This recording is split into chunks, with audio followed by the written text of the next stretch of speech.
La déloyale, c'est le titre du roman de Françoise Royer paru aux éditions Velours, l'histoire d'Aliénor, jeune anglaise au XIXe siècle qui épouse Wilston et ils partent, grâce à cet empire colonial anglais, ils partent à Bornéo vivre dans une belle propriété.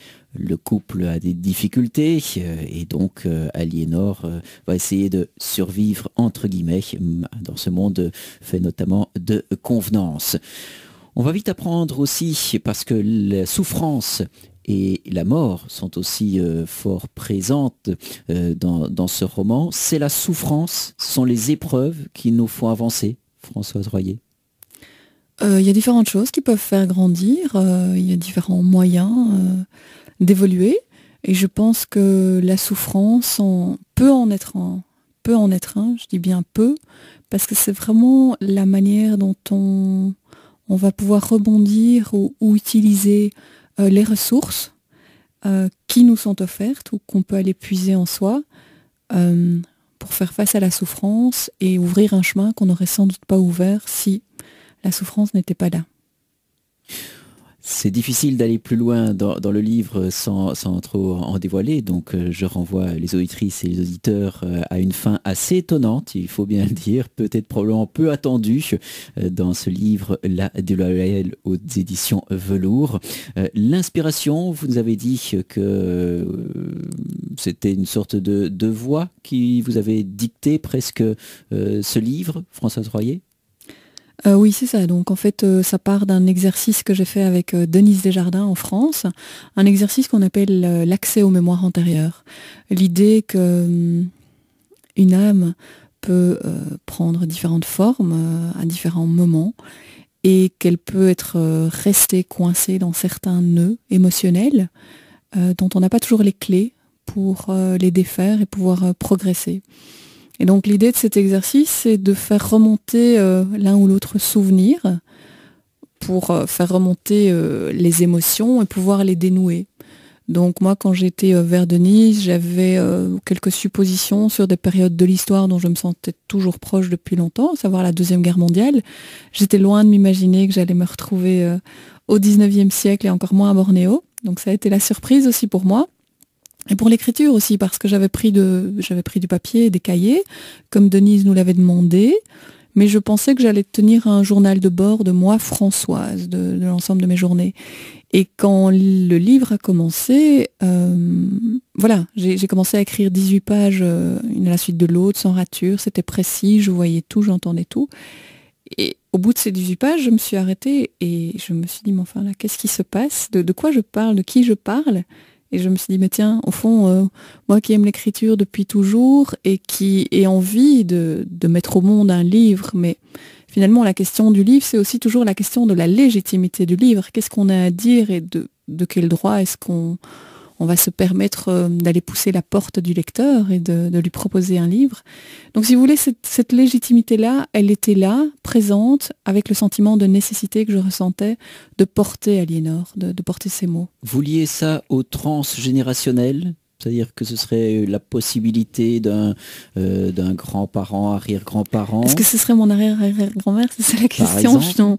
Non, je pense pas que c'est du transgénérationnel. Je pense que, vous savez, quand on est à l'écoute de son intuition, parfois on peut recevoir des messages dont on n'entendra peut-être pas de bruit audible ou de présence visible, mais il y a des choses qu'on peut ressentir de manière très très certaine à travers l'intuition, et cette voix, c'est comme ça que je l'ai ressentie. Donc pour moi, il est clair que j'ai permis à Aliénor, je ne sais même pas si elle s'appelle comme ça, cette femme, mais c'est moi qui lui ai donné ce prénom qui je trouve, lui va comme un gant.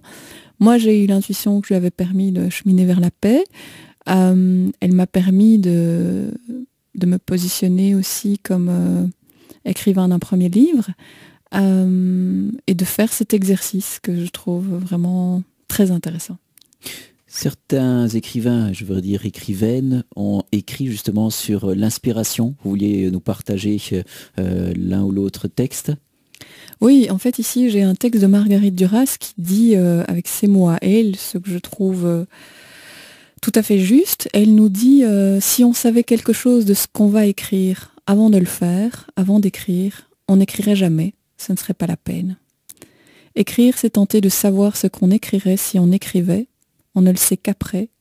Avant, c'est la question la plus dangereuse que l'on puisse se poser, mais c'est la plus courante aussi. Et je trouve que c'est tellement juste parce que dans l'écriture, il y a, en tout cas pour moi, c'est arrivé comme ça.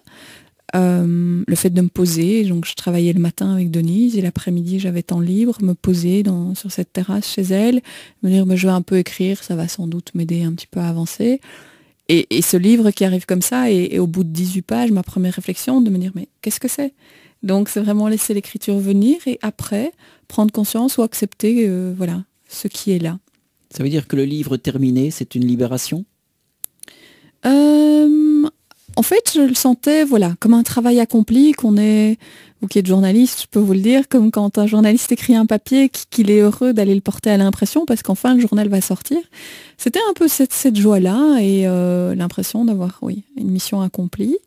Maintenant, c'est un autre temps puisque je suis toujours surprise du feedback que j'ai des lecteurs qui sont en général très très heureux de ce livre, qu'ils lisent très très rapidement parce que quand ils le commencent, ils ne peuvent pas s'en détacher. Mais c'est amusant de voir que parfois le lecteur voit dans le livre des choses dont on n'a pas conscience de les avoir mises et de partager le livre. Donc il y a dans l'écriture quelque chose de l'ordre de la solitude et dans la diffusion du livre quelque chose de la relation. Mais dans l'écriture de mon livre, à moi, il y a eu beaucoup de connexions à Aliénor et beaucoup de temps où je me rendais disponible, un peu comme un acteur se met disponible au service du rôle qu'on lui donne, pour essayer de l'écouter, vraiment être certaine dans mon ressenti, essayer d'être le plus sincère dans mon ressenti, pour voir si c'était tout à fait juste. Voilà. On renvoie donc les auditrices et auditeurs à ce roman, La Déloyale, aux éditions Velours. Il y a aussi un site internet.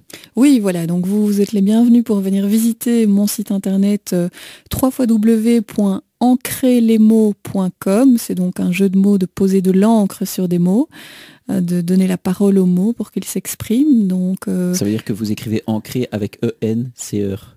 C-R-E. Voilà, et c'est comme un infinitif, donc c'est E-N-C-R-E-R et puis lesmots.com. Il y a aussi là-bas un livre d'or qui est déjà signé par pas mal de personnes. Moi, je vous invite aussi à le signer au terme de la lecture. Ça me fera bien plaisir de lire vos commentaires. Françoise Royer, merci. Merci.